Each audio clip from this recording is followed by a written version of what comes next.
No, what? I'm not even touching anything. What is happening? Son of a...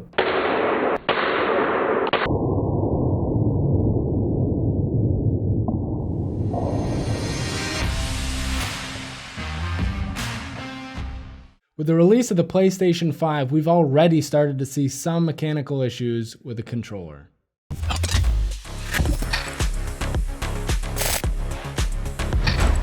We wanted to put together this video so you can stop pulling out your hair and more easily determine what's causing your controller to go haywire. Haywire. Do people still say haywire? Bonkers? Nuts? Ape shit. First, I want you to take a deep breath and say it with me. Don't smash that controller. But do pay attention for the next few minutes while I tell you about some common repair issues and malfunctions that we are seeing with the PlayStation 5 controller. Keep in mind that any repairs you do at home may void your warranty. So if you do anything beyond diagnosing your controller, just be careful. Alright, so let's start off with stick drift. It's probably one of the most common problems anybody has with both PS4 and PS5 controllers, and I'm showing you on the PS5 controller here. So, as you can see, I'm holding the controller, I'm not clicking any buttons or touching the analogs, and my character is still moving. See, I'm not touching anything, but my character is moving. So here's how you'd fix this issue. You go to the controller, get a can of electronics duster, you take the straw that it comes with, attach it to the duster, go to the analog that has the issue, move it to the side, stick it in like that, give it a couple sprays as you move the analog around. So after a few of these, whatever's in there underneath the analog that's obstructing the movement should be clear. So next up is sticky buttons. So this is probably one of the most common ones we have besides the stick drift, but as you can see, I'm not touching any of the buttons, but I'm on the home screen, I'm on the dashboard right now, and everything, it's just going to the right constantly. And when I click to the left and let go, it goes immediately back to the right. That means that this button right here is most likely sticky. So this is how you do it. You take your Q-tip and get right near the edge of the button and kind of get the alcohol to soak underneath while pressing the button, just to work the alcohol in.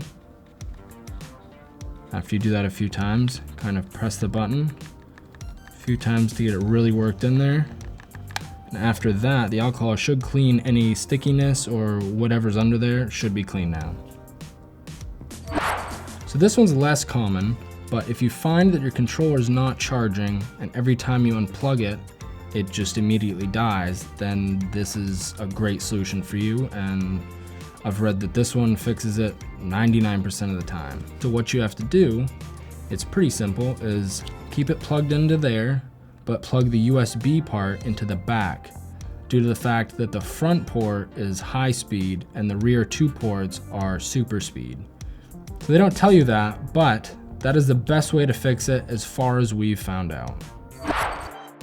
So one of the coolest features of the PS5 controller is that L2 and R2 are adaptive triggers, which means that there's little gears inside connected to plastic bits. So say you're in a game and it wants you to do something that needs pushback. So when you press the trigger, it changes the stiffness of the controller so that it's harder to push. And obviously, being a gamer, you want to push it as hard as you can so that you can, progress in the game. But that's the biggest problem, is if you do that, if you do it too hard, it snaps. And you can actually break the gear because the pieces inside are so tiny that they can't withstand all that pressure. So be mindful when you're playing that these triggers, although they're pressure sensitive, if you put too much pressure, they will break, because they're not made to withstand as much pressure as some people may put on it. So that's it. Make sure to like and subscribe to our channel for future walkthrough repair videos, or at least troubleshoot these and other issues you may be having with your controller. We've been customizing controllers since 2015, and we've seen it all.